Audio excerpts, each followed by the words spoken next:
Fighting intensifies in Sudan's capital as another ceasefire fails. Wrexham FC celebrates a return to the English Football League for the first time in 15 years. And the Australian comedian Barry Humphries, creator of the character Dame Edna Everage, dies age 89. To the U.S. state of Montana now, where a transgender lawmaker has been silenced by Republican leaders in the state's House of Representatives over comments she made on the floor about gender-affirming medical care for transgender youth.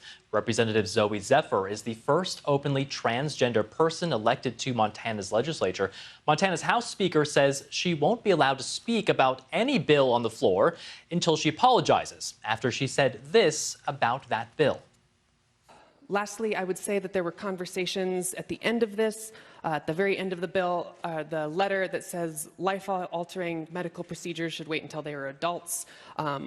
What I will say is if you are, by this bill and by what these amendments do, if you are forcing a trans child to go through puberty when they are trans, that is tantamount to torture. And this body should be ashamed. If you vote yes on this bill, and yes on these amendments, I hope the next time there's an invocation, when you bow your heads in prayer, you see the blood on your hands.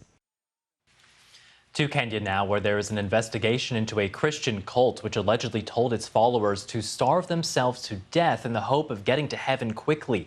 Police found 21 bodies by searching dozens of suspected graves. The group is called the Good News International Church. Its leader, Paul Mackenzie, who has been detained, denies any wrongdoing. The investigation is happening in Kenya's coastal town of Malindi. To Chile now, where the country's main trade federation has criticized the creation of a state-owned lithium company. Lithium is essential for producing batteries, and demand is expected to rise as electric vehicles rise in popularity. This week, the country's president, Gabriel Boric, announced what he called the National Lithium Strategy. He says that controlling the world's largest reserves of lithium would boost Chile's economy and protect the environment.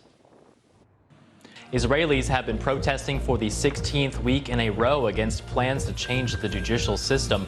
The demonstrations have continued despite Prime Minister Benjamin Netanyahu putting the plan on hold to try to reach a compromise.